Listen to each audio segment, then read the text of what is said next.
الحمد لله رب العالمين.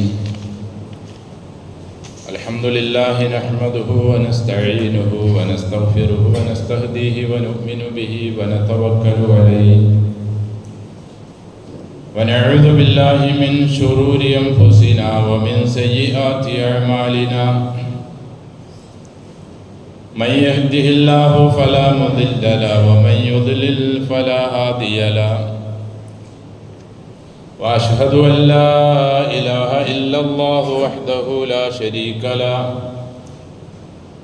وأشهد أن محمدا عبده ورسوله أرسله بالهدى ودين الحق ليظهره على الدين كله ولو كره المشركون. اللهم صل على محمد وعلى آل محمد كما صليت على إبراهيم وعلى آل إبراهيم إنك حميد مجيد. اللهم بارك على محمد وعلى آل محمد كما باركت على إبراهيم وعلى آل إبراهيم في العالمين إنك حميد مجيد. أيها الناس أوصيكم وإياي بتقوى الله. أعوذ بالله من الشيطان الرجيم. بسم الله الرحمن الرحيم. تلك الدار الآخرة نجعلها للذين لا يريدون علوا في الأرض ولا فسادا والعاقبة للمتقين. من جاء بالحسنة فله خير منها ومن جاء بالسيئة فلا يجزى الذين عملوا السيئات إلا ما كانوا يعملون. സ്നേഹം ബഹുമാനം നിറഞ്ഞ വിശ്വാസികളെ, വിശ്വാസിനികളെ, സകല ലോകരക്ഷിതാവായ അള്ളാഹുവിൻ്റെ വിധിവിലക്കുകൾ നമ്മുടെ ജീവിതത്തിൻ്റെ സകല മേഖലകളിലും കൃത്യമായി പാലിച്ച് തഖ്വയോടെ അള്ളാഹുവിനെ ഭയപ്പെട്ട് ജീവിക്കാൻ എല്ലാ സന്ദർഭങ്ങളിലും കഴിവിൻ പരമാവധി പരിശ്രമിക്കണമെന്ന് എന്നോടും നിങ്ങളോടും വസിയത്ത് ചെയ്യുന്നു.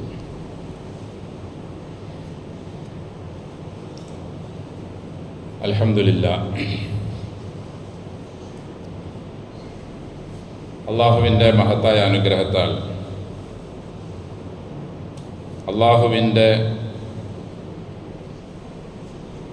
ദീനാകുന്ന ഇസ്ലാമിനെ നമുക്കവൻ അവൻ്റെ അനുഗ്രഹവും കരുണയുമായി നൽകുകയും അതിൻ്റെ അനുയായികളും വാക്താക്കളുമായി മാറാൻ അവൻ നമ്മെ അനുഗ്രഹിച്ചു. മരണം വരെയും അള്ളാഹു അത് നമുക്ക് നിലനിർത്തി അനുഗ്രഹിക്കട്ടെ. ഇസ്ലാമിൽപ്പെട്ടത് തന്നെയാണ് ഖിലാഫത്ത്, ഭരണം, നേതൃത്വം, ഇമാറത്ത് എന്നതല്ല. അള്ളാഹുവിൻ്റെ റസൂൽ സല്ലല്ലാഹു അലൈഹി വസല്ലം പറഞ്ഞതായി കാണാൻ കഴിയും, നിങ്ങളൊരു യാത്ര പോവുകയാണെങ്കിൽ നിങ്ങളിൽ ഒരാളെ അമീറായി, നേതാവായി തിരഞ്ഞെടുക്കണമെന്ന്. ഇല്ലെങ്കിൽ പിശാച് അതിൻ്റെ നേതൃത്വ പദവിയിൽ വരും. അതുപോലെ തന്നെ കുടുംബത്തെ പരിചയപ്പെടുത്തിയ കൂട്ടത്തിലും ഇങ്ങനെ പറഞ്ഞു, കുല്ലുക്കും റാഇൻ കുല്ലുക്കും മസ്ഊലുൻ അൻ റഇയ്യതിഹി. നിങ്ങളെല്ലാവരും ഭരണകർത്താക്കളാണ്. നിങ്ങളുടെ കീഴിലുള്ള ഭരണീയരെ പറ്റി നിങ്ങളോട് തീർച്ചയായും ചോദ്യപ്പാടുണ്ടാകും. സ്ത്രീ അവളുടെ വീടിൻ്റെ ഭരണാധികാരിയാണ്. അതുപോലെ തന്നെ മറ്റു ഇതര മേഖലകളിലും ഖിലാഫത്തിനെ പറഞ്ഞതായി പരിശുദ്ധ ഖുർആനിലും നമുക്ക് കാണാൻ കഴിയും. ഇന്നി ജാഇലും ഫിൽ അർദി ഖലീഫ എന്നാണ് അള്ളാഹു മാലാഖമാരോട് നമ്മെപ്പറ്റി പറഞ്ഞത്. ഭൂമിയിൽ എൻ്റെ ഖലീഫമാരെ ഞാൻ നിശ്ചയിക്കാൻ ഉദ്ദേശിക്കുകയാണ്. മലക്കുകൾ തിരിച്ചു ചോദിച്ച്, എന്തിനാണ് വെറുതെ പ്രശ്നങ്ങളും കുഴപ്പങ്ങളും രക്തച്ചൊരിച്ചിലൊക്കെ ഉണ്ടാക്കുന്ന ഒരു വർഗത്തെ നീ സൃഷ്ടിക്കുന്നത്? നെഹ്നു ഞങ്ങൾ നിന്നെ പരിശുദ്ധരാക്കാനും തസ്ബീഹ് പറയാനും ഞങ്ങളുണ്ടല്ലോ. അതിന് മറുപടിയായി അള്ളാഹു പറഞ്ഞത് നിങ്ങൾക്കറിയാത്ത കാര്യങ്ങൾ എനിക്കറിയാമെന്നാണ്. നിങ്ങൾക്ക് അറിയാത്ത കാര്യങ്ങൾ എനിക്കറിയാമെന്ന് അള്ളാഹു പറഞ്ഞതിൽ നിന്നും മനുഷ്യരുടെ അല്ലെങ്കിൽ മനുഷ്യരിലൂടെ അള്ളാഹു കുറേ നന്മകൾ ഉദ്ദേശിക്കുന്നുണ്ട്. അതിൽപ്പെട്ട ഒരു നന്മയാണ് ഇമാറത്ത് എന്നതും ഖിലാഫത്ത് എന്നതും എല്ലാം.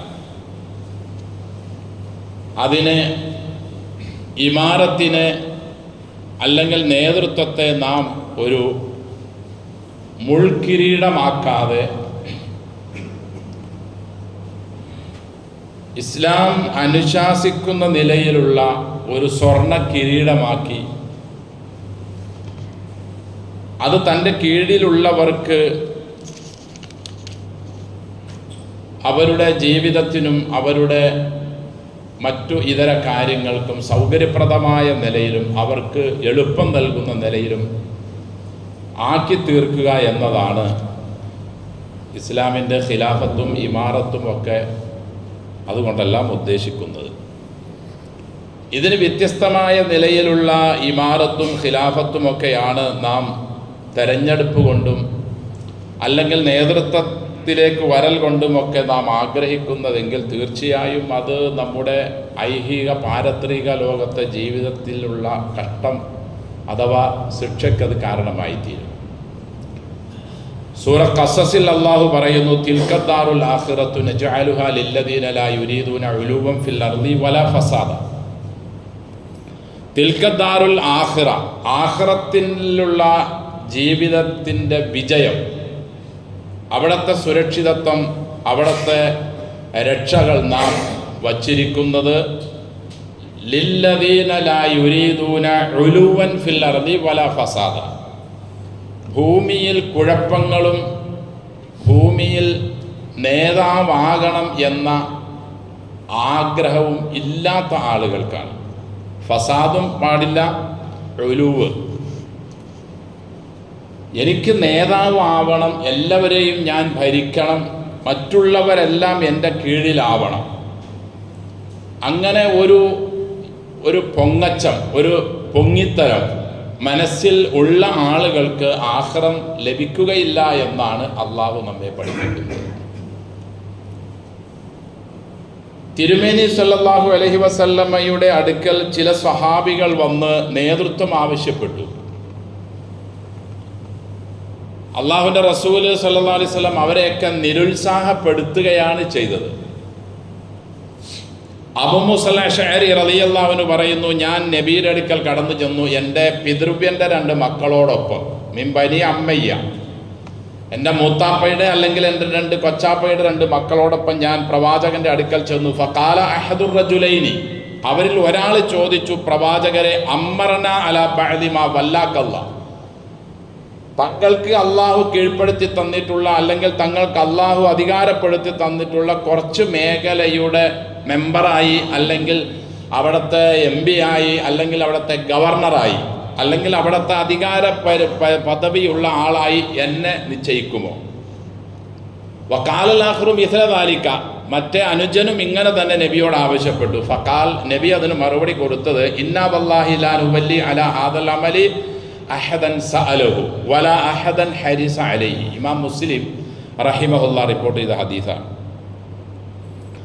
വല്ലാഹി, പടച്ചോനാണ് സത്യം, ലാ നുവല്ലി അലാ ഹാദൽ അമലി, നേതൃസ്ഥാനം, ഗവർണർ സ്ഥാനം, മെമ്പർ സ്ഥാനം, MP സ്ഥാനം, MLA സ്ഥാനം, മന്ത്രി സ്ഥാനം, ഇതൊന്നും ഞാൻ കൊടുക്കുകയില്ല. അഹദൻ, ആർക്കും, സഅലഹു, അത് വേണം എന്ന് ചോദിച്ചു വരുന്ന ആർക്കും ഞാൻ കൊടുക്കൂല. വലാ അഹദൻ ഹരിസ അലൈഹി, അതിന് ആഗ്രഹമുള്ള, അതിനു വേണ്ടി കിടമത്സരം നടത്തുന്ന, അതിനുവേണ്ടി കുതന്ത്രങ്ങൾ ചെയ്യുന്ന, മനസ്സിൽ ആഗ്രഹമുള്ള ആരെയും നേതൃസ്ഥാനത്തേക്ക് നാം നിയമിക്കുകയില്ല എന്ന് അള്ളാഹുവിൻ്റെ റസൂൽ സല്ലല്ലാഹു അലൈഹി വസല്ലം. അപ്പോൾ ഇസ്ലാമിൽ നേതൃത്വമുണ്ട്, ഇമാറത്തുണ്ട്, ഖിലാഫത്തെല്ലാം ഉള്ളതിനോടൊപ്പം തന്നെ അതിനു വേണ്ടി ആഗ്രഹിക്കുകയും അതിനു വേണ്ടി താല്പര്യപ്പെടുകയും അതിനു വേണ്ടി കിടമത്സരം നടത്തുകയും ആ മത്സരത്തിൽ ആവശ്യമുള്ളതും ഇല്ലാത്തതും കളവും ചതിവും കുതികാലുവെട്ടും കൈക്കൂലിയും കഞ്ചാവും ലഹരിയും കള്ളും മദ്യവും ബ്രാൻഡിയും വിസ്കിയും ഒക്കെ വാരിക്കൊടുത്തുകൊണ്ടുള്ള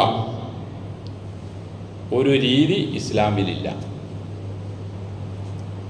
വേറൊരു സഹാബി വന്ന് നബിയോട് ചോദിച്ചു, സല്ലല്ലാഹു അലൈഹി വസല്ലമയോട് ചോദിച്ചു, നബിയെ, എനിക്ക് ഇങ്ങനെ ഇമാറത്തിനോട് താല്പര്യമുണ്ട്.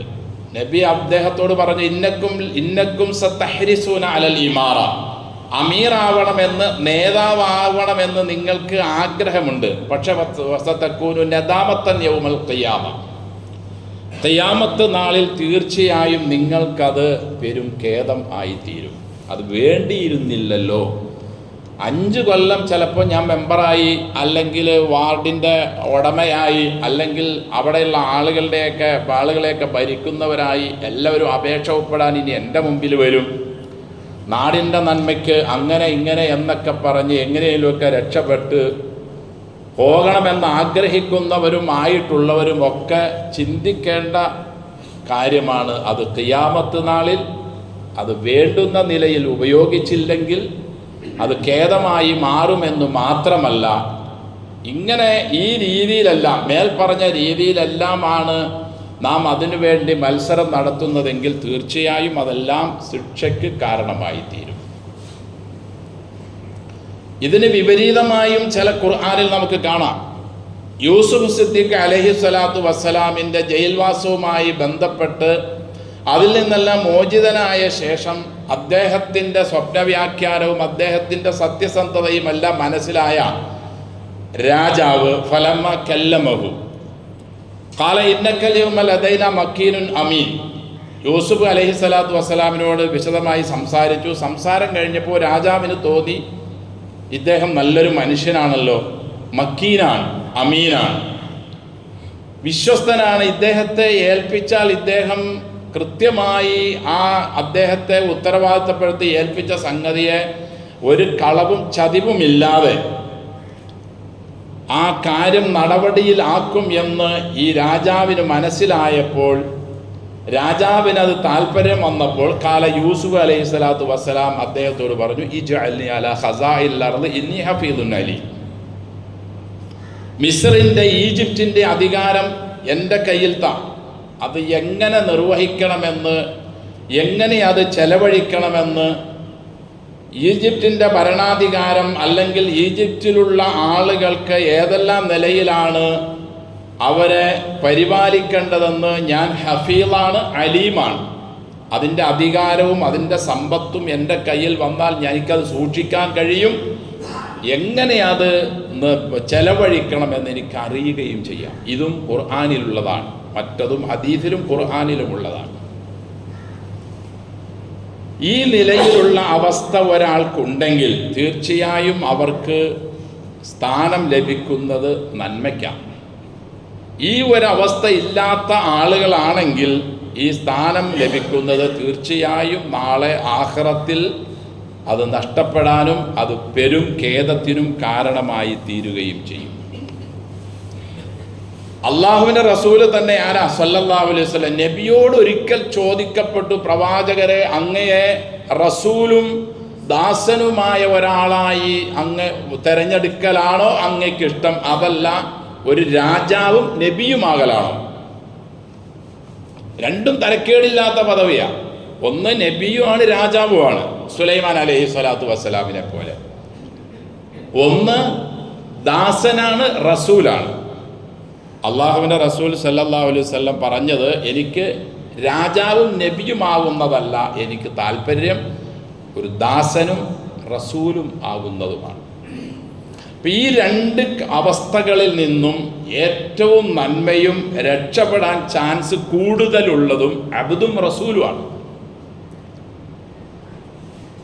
കിട്ടിയാൽ ഞാൻ അങ്ങനെ ചെയ്യാം ഇങ്ങനെ ചെയ്യാമെന്നൊക്കെ നമ്മുടെ മനസ്സിലുണ്ടെങ്കിലും സമ്പത്തിൻ്റെ ആധിക്യവും അത് ഓഹരി ചെയ്യുന്നതിലുള്ള തർക്കവും കൂടുതൽ കിട്ടാനുള്ള ആഗ്രഹവുമൊക്കെ മനുഷ്യനെ ചിലപ്പോൾ എന്നല്ല 99% തിന്മയുടെ പക്ഷത്തേക്ക് ചായാനാണ് സാധ്യതയുള്ളൂ. ഇതിന് വിപരീതമാണ് യൂസുഫ് അലൈഹി സ്വലാത്തു വസ്സലാം, സുലൈമാൻ നബി അലൈഹി സ്വലാത്തു വസ്സലാം, ഇവരൊക്കെ. പക്ഷെ ഇസ്മത്തുള്ളവരെ പോലെ അല്ലല്ലോ ഇസ്മത്ത്, അഥവാ പാപസുരക്ഷിതത്വം ഉള്ളവരെ പോലെ അല്ലാത്ത ആളുകൾ.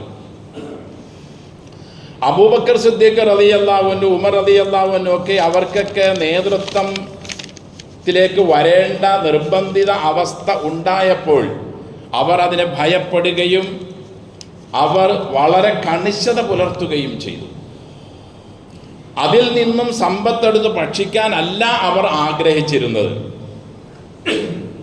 ഭരണ സംവിധാനത്തിലേക്ക് കയറിയ അബൂബക്കർ റളിയല്ലാഹു അൻഹുവിൻ്റെ പ്രഭാഷണം തന്നെ വളരെ വ്യക്തമായ നിർദ്ദേശങ്ങളോട് കൂടിയാണ്. അദ്ദേഹം പറഞ്ഞു, ജനങ്ങളെ, ഞാൻ നിങ്ങളെക്കാൾ ഉത്തമനല്ല. ഭരണ സംവിധാനത്തിൽ കയറി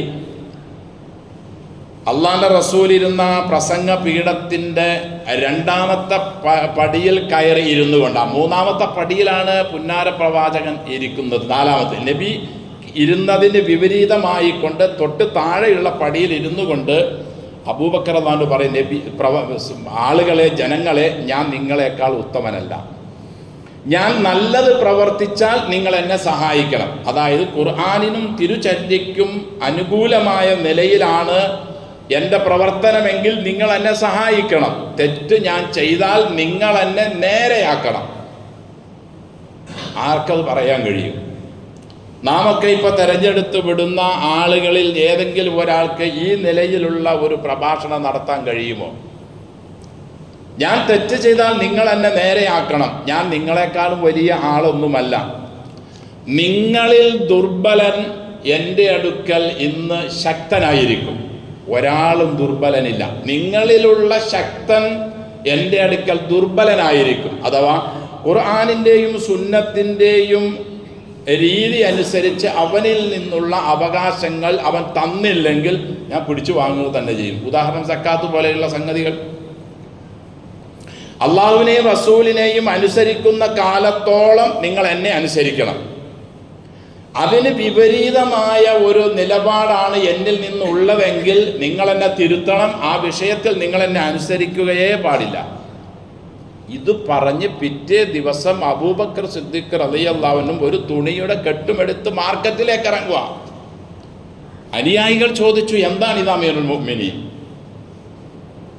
അദ്ദേഹം പറഞ്ഞു, എനിക്ക് ഉപജീവനത്തിന് എന്തെങ്കിലുമൊക്കെ ചെയ്തെങ്കിൽ മാത്രമേ എനിക്ക് എൻ്റെ കുടുംബത്തെ മുന്നോട്ട് കൊണ്ടുപോകാൻ കഴിയൂ.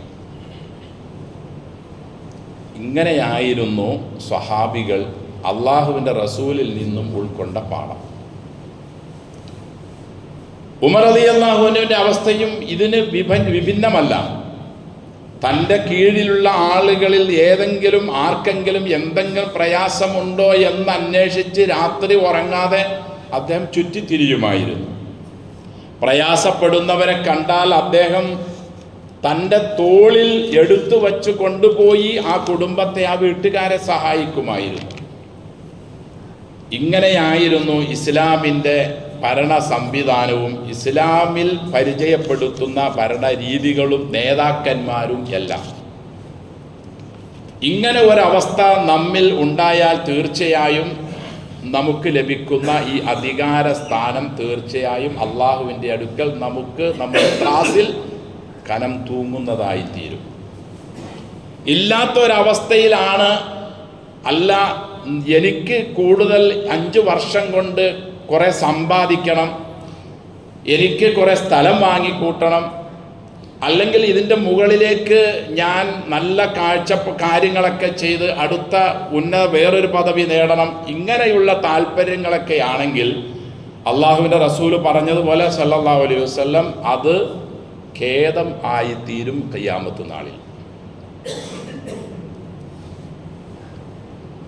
നാം നമ്മുടെ സംസാരങ്ങളും നമ്മുടെ പ്രവർത്തികളെല്ലാം റിക്കാർഡിക്കൽ ആക്കുന്നുണ്ട്.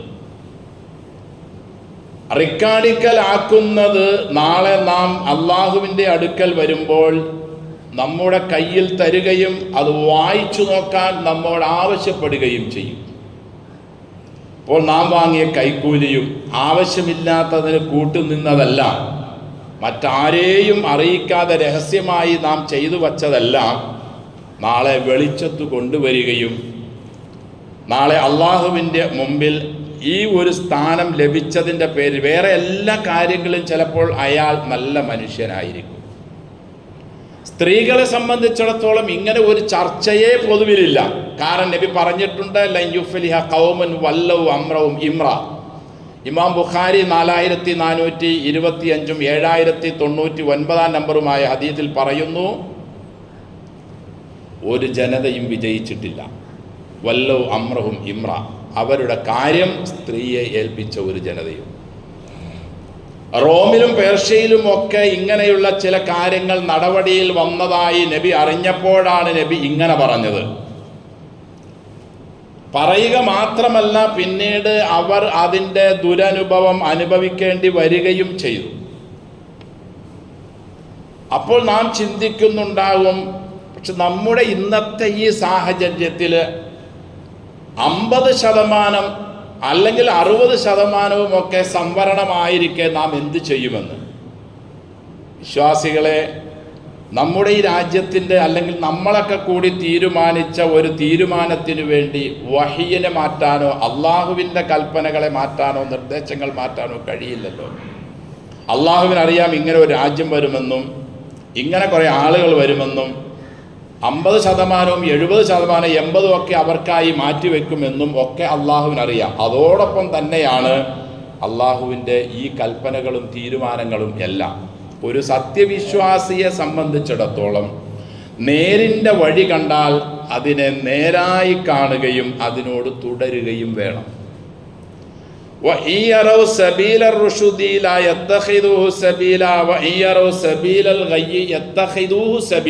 ഈ നിലപാട് പാടില്ല. ആറാഫ്, നേരിൻ്റെ വഴി കണ്ടാൽ നേരിൻ്റെ വഴിയായി തന്നെ കാണണം. അതിന് പകരമായി നേരിൻ്റെ വഴി കണ്ടാൽ അതിനെ സ്വീകരിക്കാതെ തിന്മയുടെ വഴി കാണുമ്പോൾ അതിനെ സ്വീകരിച്ച ഒരു നിലപാടാണ് നമ്മളെല്ലാവരും വച്ചു പുലർത്തുന്നത്. ഇത് അള്ളാഹു സ്വീകരിക്കുകയേയില്ല.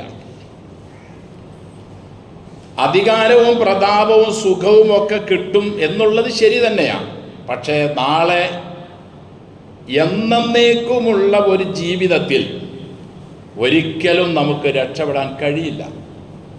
ഒരു നിയമവും അള്ളാഹുവിൻ്റെ നിയമത്തിൻ്റെ മുമ്പിൽ നമുക്ക് മാറ്റാൻ കഴിയില്ല. അള്ളാഹുവിൻ്റെ നിയമം തന്നെയാണ് കൃത്യമായിട്ടുള്ളത്, വ്യക്തമായിട്ടുള്ളത്. ഈ ഭൂമിയുടെ നന്മയായ നിലയിലുള്ള നിലനിൽപ്പിന് അള്ളാഹുവിൻ്റെ നിയമം മാത്രമേ രക്ഷയുള്ളൂ. അള്ളാഹുവിൻ്റെ റസൂല് പറഞ്ഞു, അലാ ഇന്ന ദുനിയ അറദുൻ ഹാളിറുൻ. ഈ ഭൂമി എന്നുള്ളത് താൽക്കാലിക വിഭവങ്ങളും സൗകര്യങ്ങളും മാത്രമാണ്. ഒരുപാട് കാലകാലത്തേക്കില്ല. ഇവിടെ അറദുമാണ്, ഹാളിറുമാണ്. നിലവിലുള്ള താൽക്കാലിക സമാധാനം മാത്രമേ ഈ ഭൂമിയിൽ ഉള്ളൂ. യൗക്കുലു മിൻഹാൽ ബർറു വൽ ഫാജിർ. നല്ലവനും മോശക്കാരനും ഒക്കെ ഇവിടുന്ന് ഭക്ഷിക്കും. നല്ല ആളുകളും ഇവിടെ നിന്ന് കഴിക്കും, മോശവും കഴിക്കും. വൈനൽ ആഖിറ, എന്നാൽ അടുത്തു വരാനുള്ളത്, മരണം മുതൽ തുടങ്ങുന്നത്, അജലുൻ സാദിഖുൻ, സത്യസന്ധമായ ഒരു ഡേറ്റ് അതിനുണ്ട്. 60 70 അല്ലെങ്കിൽ 100 എത്ര വർഷമെങ്കിലും ആകട്ടെ, ഡേറ്റ് അതിനുണ്ട്. യഖ്ദി ഫിഹ മലിക്കുൻ ഖാദിറുൻ, ശക്തനായ ഒരു രാജാവാണ് അന്ന് വിധി കൽപ്പിക്കുക. അവിടെ ഒരാളുടെയും ഒരു വിധത്തിലുള്ള ശുപാർശയോ അല്ലെങ്കിൽ കത്തോ അല്ലെങ്കിൽ ഒരാളുടെയും ഒരു നിലയിലുമുള്ള ഏതെങ്കിലും നിലയിലുള്ള ഒരു പിന്താങ്ങലോ അവിടെ നടക്കുകയേയില്ല. എല്ലാവരും അവനവൻ തന്നെ. പ്രവാചകന്മാർ പോലും നഫ്സി എന്ന ഒറ്റ മന്ത്രമായിരിക്കും അവർക്കുള്ളത്. അങ്ങോട്ടും ഇങ്ങോട്ടുമൊക്കെ ആളുകൾ ഓടിച്ചെല്ലും. നിങ്ങൾ ആ നബിയാണല്ലോ, ഈ നബിയാണല്ലോ, നിങ്ങൾക്ക് ഇന്നിന്ന തൗഫീഖുകൾ അള്ളാഹു നൽകിയിട്ടുണ്ടല്ലോ എന്ന് അവരെല്ലാവരും ഒഴിഞ്ഞു മാറും.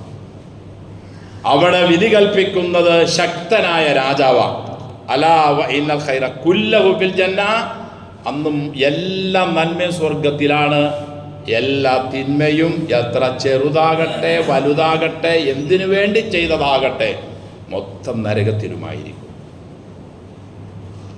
അപ്പോൾ എൻ്റെ സഹോദരങ്ങളെ, നാം മുസ്ലിങ്ങൾ നമ്മുടെ ജീവിതത്തിൻ്റെ ഓരോ വശങ്ങളും ശരിക്കും മനസ്സിലാക്കുകയും നാം നിർവഹിക്കേണ്ട കാര്യങ്ങൾ ഖുർആനും സുന്നത്തിൻ്റെയും ഉള്ളിൽ നിന്നുകൊണ്ട് തന്നെ നിർവഹിക്കുകയും വേണം. ഇത് കൃത്യമായി പഠിച്ച് അറിഞ്ഞ് മനസ്സിലാക്കിയവരാണ് സ്വഹാബികൾ റളിയല്ലാഹു അൻഹും. അതുകൊണ്ടാണ് അവർക്ക് അധികാരം കിട്ടിയപ്പോൾ അവർ ഇങ്ങനെയൊക്കെ സംസാരിച്ചതും അങ്ങനെയൊക്കെ പെരുമാറിയതും. എൻ്റെ ഭരണകാലഘട്ടത്തിൽ, ഖിലാഫത്ത് കാലഘട്ടത്തിൽ എൻ്റെ കീഴിലുള്ള ഏതെങ്കിലും പ്രജകൾക്കെന്നല്ല, ഏതെങ്കിലും ഒരു ജീവികൾക്ക് എന്തെങ്കിലും ഒരു പ്രയാസം നേരിട്ടാൽ ഞാൻ അതിന് അള്ളാഹുവിൻ്റെ മുമ്പിൽ സമാധാനം പറയേണ്ടി വരും എന്ന ഭയപ്പാട് അവർക്കുണ്ടായിരുന്നു. തിൽക്കദ്ദാറുൽ ആഖിറത്തു നജ്അലുഹാ ലില്ലദീന ലാ യുരീദൂന ഉലൂവൻ ഫിൽ അർദി വലാ ഫസാദ. അതവർ ശരിക്കും പഠിക്കുകയും മനസ്സിലാക്കുകയും ചെയ്തവരായിരുന്നു നബിയിൽ നിന്ന്. അള്ളാഹുവിൻ്റെ റസൂൽ സല്ലല്ലാഹു അലൈഹി വസല്ലമയുടെ മരണവുമായി ബന്ധപ്പെട്ട സമയത്ത് പ്രവാചകനോട് ഒരു അഭിപ്രായം ആരാഞ്ഞു. പ്രവാചകരെ, തങ്ങൾക്ക് എന്താണ് ആഗ്രഹമുള്ളത്? ഇവിടെയുള്ള സൗകര്യങ്ങളും ഇവിടെയുള്ള സുഖങ്ങളുമാണോ? നബി സല്ലല്ലാഹു അലൈഹി വസല്ലം ആ സംഭവം പറയാണ്, ഇന്ന അബ്ദൻ ഖയ്യറഹുല്ലാ ബൈന അൻ യുഅ്തിയഹു മിൻ സഹറത്തി ദുനിയ മാഷാ. ഒരു ദാസൻ, ഇന്നയാളെന്ന് നബി പേര് പറഞ്ഞില്ല സല്ലല്ലാഹു അലൈഹി വസല്ലം, അദ്ദേഹത്തിന് അല്ലാഹു തആല ഖിയറത്ത് കൊടുത്തു, സ്വാതന്ത്ര്യം കൊടുത്തു. ബൈന യുഅ്തിയഹു മിൻ സഹറത്തി ദുനിയ, ഈ ഭൂമിയും ഇതിലുള്ള എല്ലാ സൗകര്യങ്ങളും ആഡംബരങ്ങളും നബിയെ അങ്ങക്ക് തരാം, ഒരടിമയ്ക്ക് തരാം. ഓ ബൈനമാ ഇൻദഹു, അള്ളാഹുവിൻ്റെ അടുക്കലുള്ള സുഖവും സൗകര്യവും ആഡംബരവും അതും തരാം. ഏതാണ് തനിക്ക് വേണ്ടതെന്ന് ചോദിച്ചപ്പോൾ ഫഖ്താറമാ ഇൻദഹു, ആ അടിമ ദുനിയാവിലുള്ള സുഖവും സൗകര്യങ്ങളും തിരഞ്ഞെടുക്കാതെ അള്ളാഹുവിൻ്റെ അടുക്കലുള്ളത് തിരഞ്ഞെടുത്തു. ഇത് കേട്ടപ്പോൾ സ്വഹാബികളെല്ലാവരും കേട്ടിരുന്നതല്ലാതെ അവർക്ക് പ്രത്യേകിച്ചൊന്നും മനസ്സിലായില്ല. പക്ഷെ അബൂബക്കർ സിദ്ദീഖ് റളിയല്ലാഹു അൻഹു കരയാൻ തുടങ്ങി. ആളുകൾ പറഞ്ഞു, വയസ്സിന് എന്തു പറ്റി? ഒരു ദാസനെ പറ്റിയാണ് നബി പറഞ്ഞത് സല്ലല്ലാഹു അലൈഹി വസല്ലം. പക്ഷെ അബൂബക്കർ സിദ്ദീഖ് റളിയല്ലാഹു അൻഹുവിന് അതിൻ്റെ പോയിന്റ് മനസ്സിലായി. ആ ദാസൻ ഈ ഇരിക്കുന്ന പുന്നാര പ്രവാചകനാണ്. പ്രവാചകനോടാണ് ചോദിച്ചത്, നബിയെ, കൂടുതൽ ഇനിയും ജീവിക്കണോ? അവസരം തരാം, ദുനിയാവിലുള്ള എല്ലാ വിഭവങ്ങളും അങ്ങക്ക് നൽകാം. അതല്ല, എൻ്റെ അടുക്കലുള്ള സൗകര്യങ്ങളും സുഖങ്ങളുമാണോ ഇനി വേണ്ടത്? ഏതാണ് വേണ്ടത് ചോദിച്ചപ്പോൾ അള്ളാഹുവിൻ്റെ റസൂല് ദുനിയാവും ഇതിലുള്ളതെല്ലാം തള്ളിക്കളഞ്ഞ് ആഖിറം തിരഞ്ഞെടുത്തു. അബൂബക്കർ സിദ്ദീഖ് റളിയല്ലാഹു അൻഹു വിശദീകരിച്ചു, അള്ളാഹുവിൻ്റെ റസൂലിൻ്റെ വഫാത്താണ് അതുകൊണ്ട് റസൂൽ ഉദ്ദേശിച്ചത് പറഞ്ഞത്. അദ്ദേഹത്തിന് അത് മനസ്സിലായത്. ഉമർ ഇബ്നു ഖത്താബ് റളിയല്ലാഹു അൻഹു ഒരിക്കൽ അള്ളാഹിൻ്റെ റസൂലിൻ്റെ അടുക്കലേക്ക് കയറി ചെന്നു. ഫൈദാ ഹുവ മുൽതജിഉൻ അലാ റിമാലിൻ ഹസീരിൻ, വെറും ഒരു ഈത്തപ്പന ഓലയുടെ പായയിൽ തങ്ങൾ ചെരിഞ്ഞു കിടക്കുകയാണ്. ലൈസ ബൈനഹു ബൈനഹു ഫിറാസ്, നബിയുടെയും ഈത്തപ്പന ഓലയുടെ പായിൻ്റെയും ഇടയിൽ വിരിപ്പൊന്നുമില്ല. വെറുതെ ഒരു ഈത്തപ്പന ഓല കൊണ്ടുള്ള പായിൽ നബി തങ്ങൾ ചെരിഞ്ഞു കിടക്കുക. യാ റസൂലല്ലാഹ്, പ്രവാചകരെ, ഉദുലുല്ലാഹ ഫൽയുവസ്സി അലാ ഉമ്മത്തി, തങ്ങളുടെ സമുദായത്തിന് കുറച്ച് വിശാലത കിട്ടാനും സമ്പന്നത കിട്ടാനും ഐശ്വര്യം കിട്ടാനും നല്ല വീടുണ്ടാക്കാനും നല്ല വാഹനങ്ങളിൽ നടക്കാനും ഒക്കെ തങ്ങൾ ഒരു ബർക്കത്തിന് വേണ്ടി തങ്ങളൊന്ന് ദുആ ചെയ്താലും. ഫൈന ഫാരിസ റൂമ, റോമുകാരും പേർഷ്യക്കാരും ഒക്കെ, അഥവാ ഇറാനിലുള്ളവരും റോമിലുള്ളവരും കിസ്രയും കൈസറും അവിടെയുള്ള ആളുകളെല്ലാം കദ്ബുസ്സി അലൈഹിം, അവർക്കൊക്കെ എത്ര വിശാലതയാണ്, എത്ര വണ്ടിയും സൗകര്യവും കുതിരയും കാറും എത്ര ബിൽഡിങ്ങുകളും ജീവിത വിഭവങ്ങളും എത്ര വിശാലമാണ് നബിയെ. വഹും ലാ യഅ്ബുദൂനല്ലാഹ്, അവരാണെങ്കിൽ വേറെ വല്ല പിശാചുക്കളെയാണ് ആരാധിക്കുന്നത്, അള്ളാഹുവിനെ ആരാധിക്കുന്നുമില്ല. ഫഖാൽ, ഇത് കേട്ട പ്രവാചകൻ സല്ലല്ലാഹു അലൈഹി വസല്ലം പറഞ്ഞത്, യബ്നൽ ഖത്താബ്, ഖത്താബിൻ്റെ മോനെ, അവഫീ ഹാദാ അന്ത, ഇപ്പോഴും നീ ഈ അവസ്ഥയിലാണ്. ഇങ്ങനെ നിനക്കെങ്ങനെ പറയാൻ കഴിയും? നമ്മെ സംബന്ധിച്ചിടത്തോളം ആലോചിച്ച് നോക്കുമ്പോൾ അതിലൊരു തെറ്റുമില്ല. കാരണം ജീവിത സൗകര്യങ്ങളെല്ലാം ഉണ്ടായി, നല്ല റാഹത്തിലായി, സന്തോഷത്തിലായി, മാന്യമായൊരു വീടും മാന്യമായൊരു വാഹനവും അത്യാവശ്യം നല്ലൊരു കച്ചവടവും അന്തസ്സുള്ള ഒരു ജീവിതമൊക്കെ എല്ലാവരും ആഗ്രഹിക്കും, തെറ്റൊന്നുമില്ല. അതേ ഉമർ റളിയല്ലാഹു അൻഹു പറഞ്ഞോളൂ, പ്രവാചകരെ അവരൊക്കെ ഇന്നിന്ന അവസ്ഥയിലാണ്, അവരൊക്കെ വേറെ പിശാചുക്കളെ ആരാധിക്കുന്നു, എന്നിട്ട് കൂടി തങ്ങളാണെങ്കിൽ ഞങ്ങളാണെങ്കിൽ മുസ്ലിങ്ങളാണെങ്കിൽ അള്ളാഹുവിനെ ആരാധിക്കുന്നു, അള്ളാഹുവിനെ അനുസരിച്ച് ജീവിക്കുന്നു, എന്നിട്ട് നമ്മുടെ അവസ്ഥ ഇതാ, ഒരു വിരിപ്പ് പോലും തങ്ങൾക്ക് വിരിക്കാനില്ല. അള്ളാഹുവിന്റെ റസൂൽ കൊടുത്ത മറുപടി, ഉമറെ ഇപ്പോഴും നീ ഈ ഒരു ചിന്താഗതിയാണോ നിനക്കുള്ളത് എന്ന, അഥവാ എന്നോടും നിങ്ങളോടും ഒക്കെയാണ് ഇപ്പോൾ റസൂൽ സല്ലല്ലാഹു അലൈഹി വസല്ലം ഈ ചോദ്യം. നമ്മുടെയൊക്കെ മനസ്സിൽ ഈ ഒരു അവസ്ഥയാണല്ലോ ഉള്ളത്, അതല്ല അതിലും അപ്പുറമാണ് നമ്മുടെയൊക്കെ മനസ്സിലുള്ളത്. ഉലൈക ഖൗമുൻ ഉജ്ജിലതു തയ്യിബാതുഹും വലനൽ ആഖിറ. ഉമറെ റളിയല്ലാഹു അൻഹു അവർ ഒരു ജനതയാണ്. ഉജ്ജിലത്ത് തയ്യിബാതുഹും, അവർക്ക് ഇവിടെ അനുഭവിക്കാൻ ഉള്ളതെല്ലാം അള്ളാഹു അവർക്ക് വേഗത്തിൽ കൊടുത്തു വിടുകയാണ്.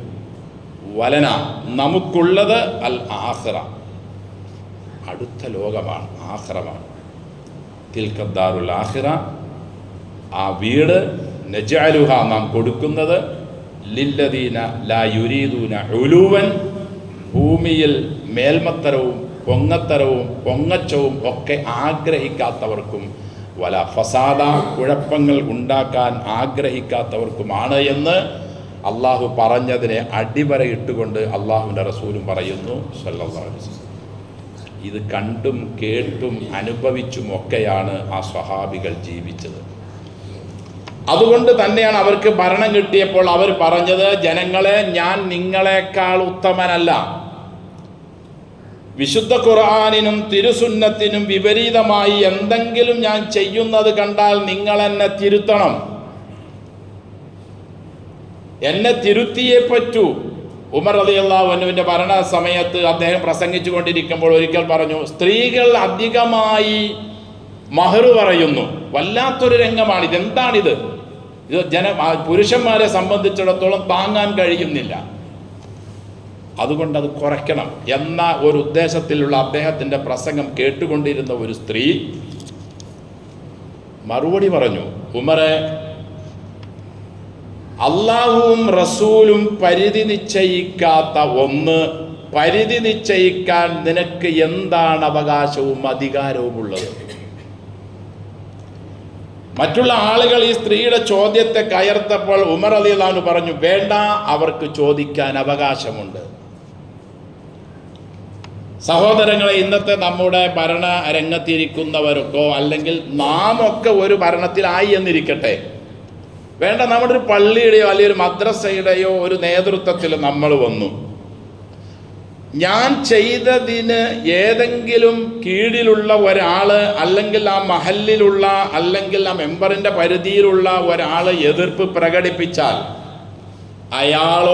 അവരോട് നമ്മുടെയൊക്കെ മാനസിക അവസ്ഥ എന്തായിരിക്കും?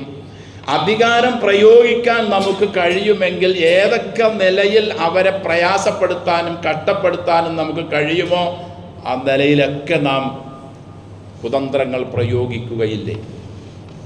ഉമർ റളിയല്ലാഹു അൻഹു പറഞ്ഞത് അങ്ങനെയല്ല. അവർക്ക് പറയാനും ചോദിക്കാനും അവകാശമുണ്ട്. അള്ളാഹുവും റസൂലും നിശ്ചയിച്ച് തരാത്തത് നിശ്ചയിക്കാൻ ഉമറിനും അവകാശമില്ല. ഇതായിരുന്നു സഹാബികൾ. എവിടെ നിന്നാണ് അവരിത് പഠിച്ചത്? പുന്നാര റസൂൽ സല്ലല്ലാഹു അലൈഹി വസല്ലം. സഹോദരങ്ങളെ, നമ്മളും എവിടെ നിന്നാണ് ഇതൊക്കെ പഠിക്കേണ്ടത്? ഈ വിശുദ്ധ ഖുർആനിൽ നിന്നും തിരുസുന്നത്തിൽ നിന്നുമല്ലേ? എന്നിട്ട് നമ്മുടെയൊക്കെ ഓരോ മേഖലകളിലും നമ്മുടെ രീതികളും നമ്മുടെ കാഴ്ചപ്പാടുകളും നമ്മുടെ പ്രവർത്തനങ്ങളും ഖുർആനോ സുന്നത്തുമായോ ഏതെങ്കിലും നിലയിൽ നമുക്ക് ബന്ധമുണ്ടോ? അള്ളാഹു കാത്തുരക്ഷിക്കട്ടെ.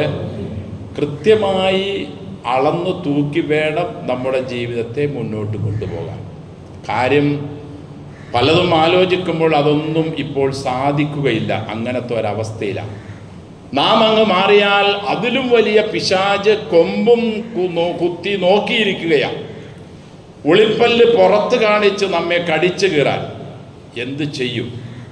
മാക്സിമം എല്ലാ മേഖലകളിലും വത്തഖുല്ലാഹ മസ്തതഅ്തും, കഴിവിൻ പരമാവധി തഖ്വ പാലിച്ചുകൊണ്ട് തന്നെ മുന്നോട്ട് പോകണം. അതിന് നമ്മെ എല്ലാവരെയും അള്ളാഹു അനുഗ്രഹിക്കട്ടെ. തിന്മകളിൽ നിന്നും പൂർണ്ണമായി മാറി നിൽക്കാനും അള്ളാഹു നമുക്ക് തൗഫീക്ക് നൽകട്ടെ. അങ്ങനത്തെ ഒരവസ്ഥയിലേക്ക് അള്ളാഹു നമ്മെ എല്ലാം എത്തിക്കട്ടെ.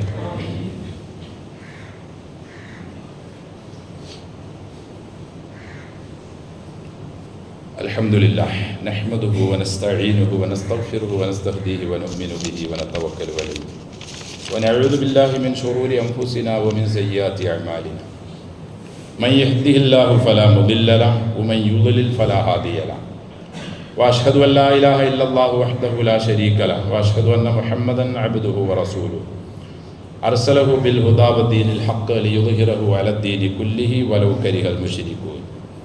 اللهم صل على محمد وعلى آل محمد كما صليت على إبراهيم وعلى آل إبراهيم إنك حميد مجيد. اللهم بارك على محمد وعلى آل محمد كما باركت على إبراهيم وعلى آل إبراهيم في العالمين إنك حميد مجيد. أيها الناس أوصيكم وإياي بتقوى الله.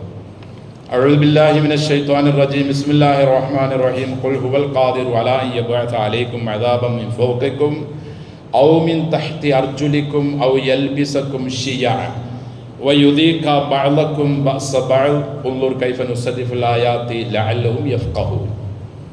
സ്നേഹവും ബഹുമാനം നിറഞ്ഞ സത്യവിശ്വാസികളെ, വിശ്വാസിനികളെ, സകല ലോക രക്ഷിതാവായ അള്ളാഹുവിൻ്റെ നിർദ്ദേശങ്ങൾ, കൽപ്പനകൾ ജീവിതത്തിൻ്റെ എല്ലാ സന്ദർഭങ്ങളിലും കൃത്യമായി പാലിച്ച് തഖ്വയോടെ ജീവിക്കാൻ കഴിവിൻ പരമാവധി ശ്രമിക്കണമെന്ന് എന്നോടും നിങ്ങളോടും വസിയത്ത് ചെയ്യുന്നു. നബിയെ പറയുക, ഹുവൽ ഖാദിറു, അള്ളാഹു കഴിവുള്ളവനാണ്.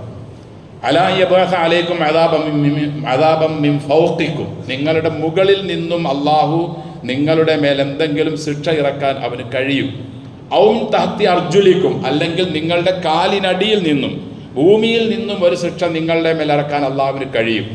ഔ യൽബിസക്കും ശിയഅ, ഇത് രണ്ടും ചെയ്തില്ലെങ്കിൽ അള്ളാഹു നിങ്ങളെ പല കക്ഷികളാക്കി ഭിന്നിപ്പിക്കാൻ അള്ളാഹുവിന് കഴിയും. വയുദീക ബഅലക്കും ബഅസ ബഅൽ, എന്നിട്ടോ നിങ്ങൾ പരസ്പരം നിങ്ങളിൽ നിന്നും ചിലരെ പല വിധത്തിലുള്ള ശിക്ഷാ നടപടികൾ കൊണ്ട് നിങ്ങളെ ശിക്ഷിക്കാനും അതിൻ്റെ രുചി നിങ്ങളെ അനുഭവിപ്പിക്കാനും അള്ളാഹുവിന് കഴിയുന്നവനാണ് എന്ന് നബിയെ തങ്ങൾ അവരോട് പറയുക.